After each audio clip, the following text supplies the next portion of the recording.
అధికారులుగా నియమించుకుంటారు పై స్థాయి వాళ్ళని డీజీపీ వాళ్ళని మొత్తాన్ని కూడా. సో వాళ్ళు ఏంటంటే వాళ్ళు చెప్పినట్టే వింటారు అనేటువంటి భావన ఉంది అన్ని డిపార్ట్మెంట్స్ లో కూడా, పోలీస్ అని కాదు, రెవెన్యూ అయితేనేమి, పోలీస్ డిపార్ట్మెంట్, అన్ని డిపార్ట్మెంట్స్ లో కూడా. సో వాళ్ళకి అనుకూలంగా ఉంటారు. రీసెంట్ గా చూడండి, కావల్లో ఒక సంఘటన జరిగింది కదా, అందరికి తెలిసిన విషయమే. ప్రసన్న కుమార్ రెడ్డి వాళ్ళ ఇంటి మీద 200 మంది వెళ్ళి అటాక్ చేశారు. అక్కడ సీసీ కెమెరాలు ఉన్నాయి, పైనంతా రికార్డ్ అయింది, లోపల సీసీ కెమెరాలు ఉన్నాయి. వాళ్ళు ఒక్క గ్లాసు కూడా వదలలేదు, వాళ్ళు గాజు సంబంధించి ఏదైనా పగలగొట్టేశారు. మొత్తం ఒక చిన్న మొక్క కూడా ఉంచలేదు, టీవీతో సహా మొత్తం పగలగొట్టారు. కానీ ఇక్కడ ఆశ్చర్యకరమైన విషయం ఏంటంటే అన్ని వీడియోలు ఉన్నాయి, సీసీ కెమెరా రికార్డ్స్ ఉన్నాయి, కానీ వాళ్ళు చెప్పడం ఏంటంటే గుర్తు తెలియని 200 మంది వ్యక్తులు వచ్చి దాడి చేశారు. 200 మంది వ్యక్తులు గుర్తు తెలియని వ్యక్తులు ఉంటారు ఎక్కడైనా. సో దీన్ని బట్టి ఏమర్థమైంది, కర్రను వాడితే బర్రె. అంటే అక్కడ వాళ్ళ అధికారంలో ఉన్నారు కాబట్టి వాళ్ళదే రాజ్యం. మీ పుట్టి పెరిగిన తర్వాత భారతదేశంలో ఇట్లాంటి సిచ్యువేషన్స్ ఎప్పుడైనా చూసారా? ఇట్లాంటివి ఎక్కడ గమనించలేదు. దాదాపు 30 ఏళ్ల క్రితం ఉండేది రౌడీజం ఉండేది, అప్పుడు గూండాలని ఉండేవాళ్ళు. గుండాయిజం ఉంది మొదట్లో. అప్పుడు రాజకీయ నాయకులకి సపోర్ట్ గా గుండాలు ఉండేవాళ్ళు. గుండాలని, రౌడీలని మన సినిమాలు కూడా ఉన్నాయి. గ్యాంగ్ లీడర్ అని, గూండా అనే సినిమా కూడా చిరంజీవి, ఇంకా కొన్ని సినిమాలు కూడా ఉన్నాయి. రౌడీ ఎమ్మెల్యే ఇట్లా కొన్ని ఉన్నాయి సినిమాలు. క్రమంగా కూడా ఏమైందంటే ఈ రౌడీలు, గుండాలు ఎవరైతే ఉన్నారో వీళ్ళకి రాజకీయ నాయకులు సపోర్ట్ చేసేవాళ్ళు. ఏదైనా కేసులు, ఈ రౌడీ గుండా అనేవాడు వీళ్ళు దాడి చేస్తాడు, వాళ్ళ మీద కేసులు అయితే రాజకీయ నాయకులు కాపాడుతుండేవాళ్ళు. ఫోన్ చేసి వెనక్కి రావడం, బెయిల్ ఇప్పి చేసేయడం. కొంతకాలంగా ఏమైందంటే ఈ రౌడీలు, గుండాలు అరే వాళ్ళు మనకు ఫోన్ చేయడం ఏంది, మనమే అధికారంలోకి వెళ్దామని వాళ్ళే ఎమ్మెల్యేలుగా పోటీ చేయడం స్టార్ట్ చేశారు. సో గుండాలు, రౌడీలు వాస్తవం జరిగింది అదే. ఇంక మనం ఏం వచ్చిన గొడవ అని చెప్పేసి వాళ్ళే కొన్ని చోట్ల అవకాశం ఉన్న ప్రతి చోట ఎమ్మెల్యేలుగా పోటీ చేశారు. కొన్ని చోట్ల ఏంటంటే వేటికి ఎలా ఉంటుందంటే వాళ్ళ మీద ఎన్ని ఎఫ్ఐఆర్లు బుక్ అయినా దాని మీద ఆధారపడలేదు. మన దేశంలో ఉన్న దురదృష్టకరమైన వ్యవస్థ. నిరూపితం అయిందా లేదా, కేసు నిరూపితం అయితే నేరం చేసినట్టు, కానీ అది అవ్వదు. దురదృష్టవశాత్తు అది అవ్వదు. ఈరోజు శిక్ష పడినా సరే లోకల్ కోర్టు అయితే మళ్ళీ హైకోర్టు పోతారు, హైకోర్టు అయిపోతే సుప్రీంకోర్టు పోతారు, సుప్రీంకోర్టు కూడా అయిపోతే పైన రాష్ట్రపతిని కూడా అడుగుతారు. కాబట్టి ఇది ఎట్లా అవ్వదు. కాబట్టి వాళ్ళకి ఎటువంటి ఇబ్బంది కూడా లేదు. సో ఎవరు రౌడీలైనా, గుండాలైనా సరే వాళ్ళు హాయిగా పార్టిసిపేట్ చేయొచ్చు, పోటీ కూడా చేయొచ్చు. అలా జరుగుతూ వచ్చింది. తర్వాత కొంతకాలం వ్యవస్థ అయిన తర్వాత ఇప్పుడు మళ్ళీ కూడా రికవరీ అవుతున్నది. మళ్ళీ కూడా ఏంటంటే తీవ్రంగా పోయి డైరెక్ట్ దాడులు చేయటం. ఎందుకంటే ఇప్పుడు రీసెంట్ ఇక్కడ తెలంగాణలో కూడా జరిగింది కదా, కవిత గారు వెళ్ళేసేసి డైరెక్ట్ అటాక్ చేశారు తీన్మార్ మల్లన్న మీద. ఇక్కడ ప్రత్యేకత ఏంటంటే ఆంధ్రప్రదేశ్ లో అక్కడ కూడా ఆమె మనుషులు పంపించింది, ప్రశాంత్ రెడ్డి. ఆమె పంపించిన మనుషుల్ని 200 మంది గుర్తు తెలియని వ్యక్తులు అది రికార్డ్ చేశారు పోలీస్ రికార్డ్స్. కానీ ఎందుకంటే అక్కడ అధికారంలో తెలుగుదేశం పార్టీ ఉంది కాబట్టి కూటమి ప్రభుత్వం. కానీ ఇక్కడ అలా చేయలేదు.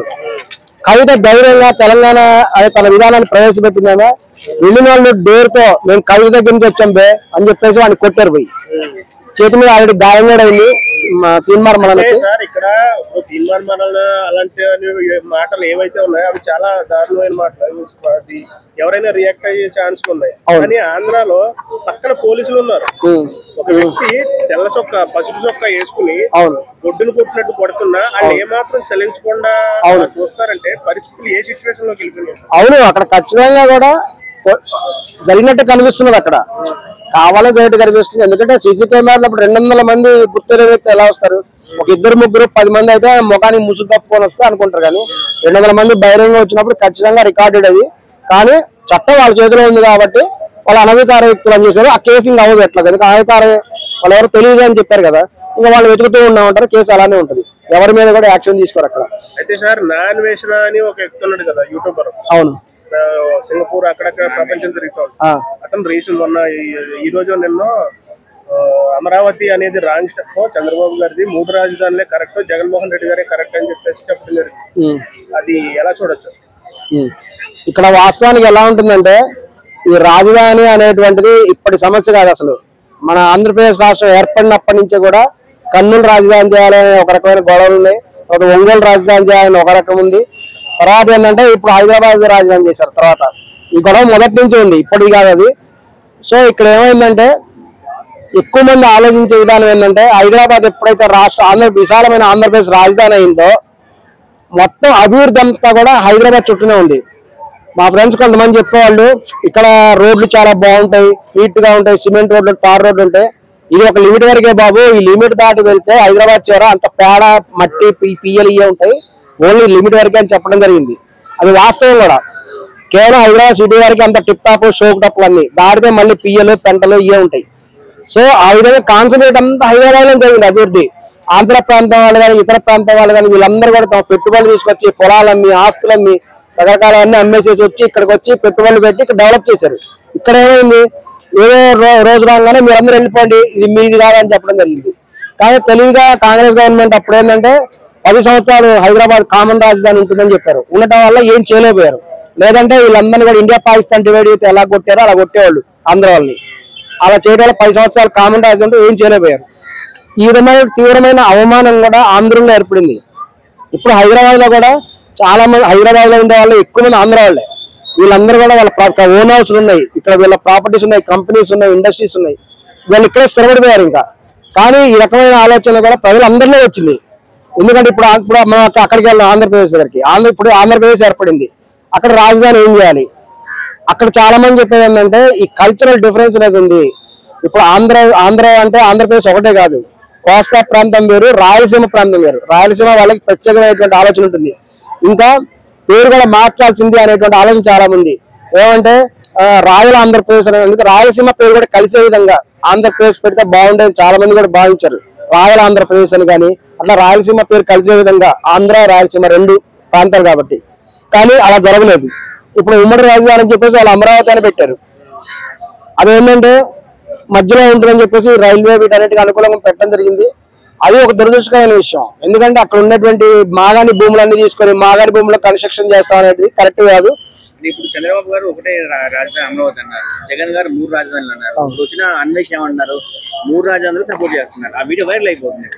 సో ఇప్పుడు ఎట్లా చూడొచ్చు ఆ విషయం? చంద్రబాబు గారు కూడా 3 రాజధానులు విధానం అమలు చేస్తారు, అది వాస్తవము. కాకపోతే అఫీషియల్ గా అనౌన్స్ చేయరు. ఖచ్చితంగా కూడా చూడండి, ఇప్పుడు మనం మహారాష్ట్రకు కూడా చూసినట్టయితే అక్కడ మొత్తం బాంబే, ముంబైలోనే ఆర్థిక రాజధాని అది. అదేవిధంగా ఇక్కడ ఏంటంటే అఫీషియల్ గా అమలు చేయకపోవడం కంటే ఇక్కడ ఏమవుతుందంటే ఒక ప్రాంతాన్ని రాజధాని అన్నారనుకోండి, అభివృద్ధి మొత్తం ఆ చుట్టూనే కాన్సన్ట్రేట్ అవుతున్నది, అక్కడే రేట్లు పెరుగుతున్నాయి. మరి ఓన్లీ అమరావతిలో రేట్లు పెరిగితే సరిపోయిందా? మరి మిగతా రాయలసీమ ప్రాంతాలన్నీ ఏమవ్వాలి, అటు విశాఖపట్నం ఏమవ్వాలి, విజయనగరం ఏమవ్వాలి, అక్కడ రేట్లు పెరగద్దా? అక్కడ కూడా పెరగాలి కదా, డెవలప్మెంట్ అవ్వాలి కదా. ఆ ఉద్దేశంతో వీళ్ళు 3 రాజధానులు అనడం జరిగింది. ఇప్పుడు ఏంటంటే చంద్రబాబు నాయుడు గారు ప్రజలలో ఉన్నటువంటి భావన అర్థం చేసుకొని కూడా పైకి 3 రాజధానులు అనే మాట అనకపోయినా రాజధాని కేవలం అమరావతి అని చెప్పినప్పటికి కూడా కొన్ని ప్రాంతాల్లో కొన్ని ఇండస్ట్రీస్ డెవలప్ చేయాలి అనేటువంటి అభిప్రాయంతో చంద్రబాబు నాయుడు గారు ఉన్నారు ఇప్పుడు. ఎందుకంటే విశాఖపట్నం ఉందనుకోండి, విశాఖపట్నంలో సాఫ్ట్వేర్ ఇండస్ట్రీ డెవలప్మెంట్ చేద్దాం ఎక్కువ, కొన్ని ప్రాంతాల్లో కొన్ని ఇండస్ట్రీలు డెవలప్ చేద్దాం, ఈ రకంగా అభిప్రాయంతో ఉంది. డీసెంట్రలైజ్ చేయాలి అనేది మటుకు వాస్తవమే. డీసెంట్రలైజ్ చేయాలి, ఒకే ప్రాంతాల్లో అభివృద్ధి ఉండకూడదు, అన్ని ప్రాంతాలు అభివృద్ధి చెందాలి, అన్ని ప్రాంతాల్లో రేట్లు పెరగాలి. అందుకని కేవలం అమరావతి అంటే మటుకు కుదరదు.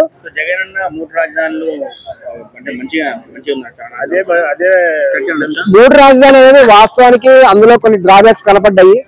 ఎందుకంటే ఇప్పుడు హైకోర్టు ఎక్కడో పెట్టారనుకోండి కర్నూలులో, అప్పుడు ఎలా వెళ్తారు? ట్రావెలింగ్ ప్రాబ్లం, కొన్ని డ్రాబ్యాక్స్ ఉన్నాయి. ఆయన అనుకున్నప్పుడు కొన్ని డ్రాబ్యాక్స్ కనిపిస్తున్నాయి. దాన్ని బ్యాలెన్స్ చేయాలి, ఖచ్చితంగా బ్యాలెన్స్ చేయాలి. రాయలసీమలో బెంచ్ కూడా పెడతామని చెప్పారు.